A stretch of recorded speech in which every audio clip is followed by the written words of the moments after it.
So with that, I'd like to introduce Hugh Segal, an incredible man who's done so much for the movement. So thank you, Hugh. Thanks, Floyd. Thanks, Sheila. Great to be here. And most importantly, thank every single one of you for marching today, for showing your commitment, for engaging, and being part of a struggle which, as Floyd has suggested, is very, very close to victory. You know, we stand here on the unceded lands of the Haudenosaunee, the Wendat, the Huron, the Mississaugas of the Credit River, and there is a lot that we could learn from our First Nations brothers and sisters about caring about each other and about caring about each other's future and engaging on those issues in a way that speaks to our fundamental humanity. You know, the good news about this election is that now we have, I think, over 120 candidates for Parliament in 3 political parties who've signed the pledge. If they get elected to the House of Commons, they'll be fighting for basic income with every single one of us. And that is a tremendous achievement by the folks at UBI, and it just shows how broadly this movement is growing across the country. And when people look at your tremendous t-shirts and say, why now? Why not tomorrow? Why can't we wait? Can we afford it? Here's the answer. Basic income now, because the pandemic showed us how low-income people pay an inordinate price when health issues are afloat in our community. More of them were infected. More low-income people were sick. And that's because poverty is a perfect predictor of bad health outcomes for millions of Canadians. And we have to be able to do better. Basic income now because, as Floyd has said, it is affordable. Not only is it affordable, but if, as the politicians tell us, they want a recovery and building back better for everyone, basic income is the fundamental key to make sure that it really is for everyone. And we don't turn our backs on the 3.5 million Canadians who live beneath the poverty line as we sit and stand here today. And basic income now, because if we're going to have that recovery for everyone, we need more and more rapid economic growth that actually has a place for everyone.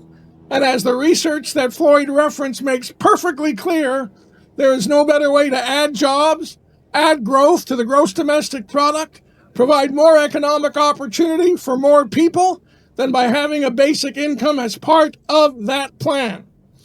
Now, I don't want you to think this battle ends when the results are known next week for the coming election. Actually, that's when the battle begins in earnest. Because we are going to have a House of Commons that is filled with people who believe in basic income. We're going to have a House of Commons where likely no one party will have a majority of seats, and they'll be dependent on other parties for support. And those other parties are largely committed to a basic income, which means they can put conditions on the table for extending that support. That is leverage we have never before had in this battle. And that is a step in the right direction. When you stand back and look at all the policy choices that are there for governments to make in an open democracy, how do we work to make sure that automation doesn't destroy jobs? Thank you for that. How do we work to make sure that low-income people and their children and families get a chance? How do we work to make sure the communities in which they live are revitalized and grow? There is only one answer. The answer is basic income. You are the champions of that, and if we work together, we're going to make it happen very, very soon. God bless you all, and thank you.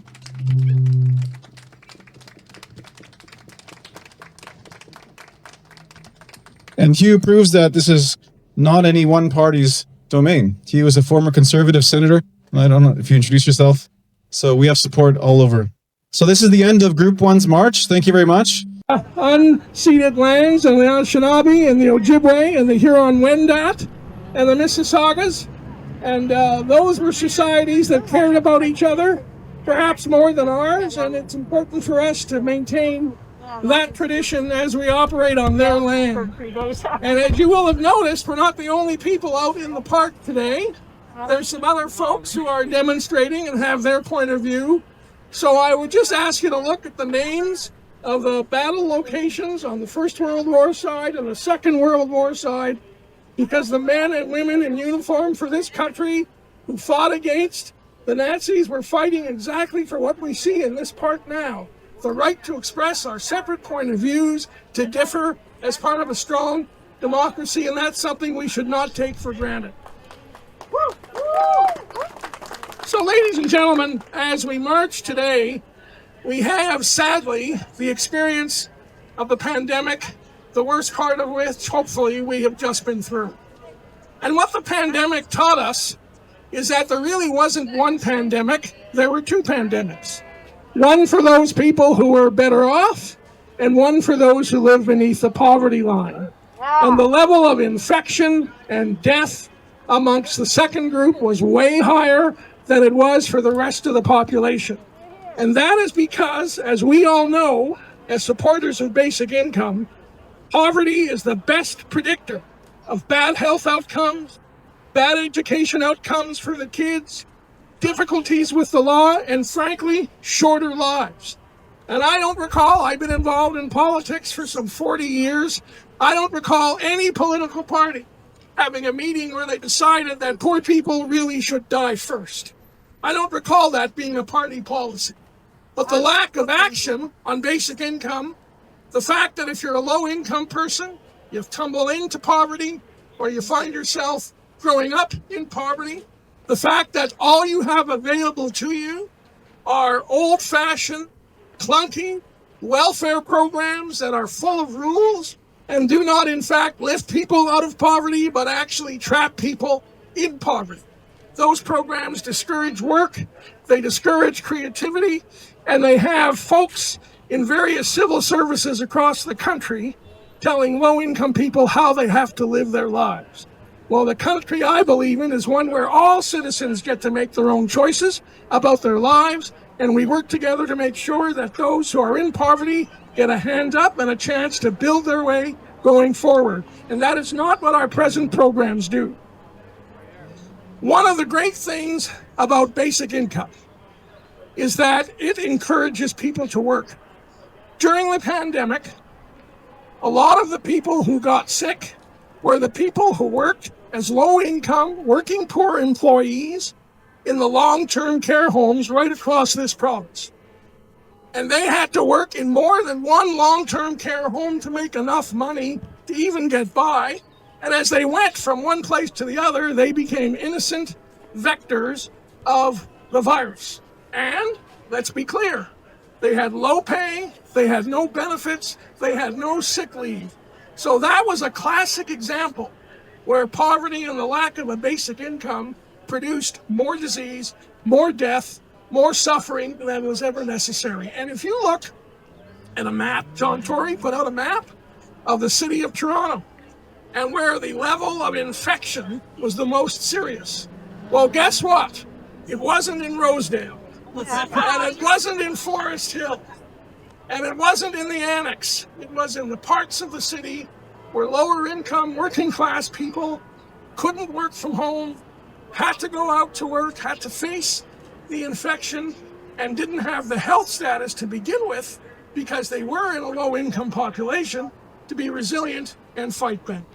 And we have to learn from that going forward, the best way to insulate this country from another serious and bad pandemic is to put basic income in place now and reduce the amount of people who are living in poverty.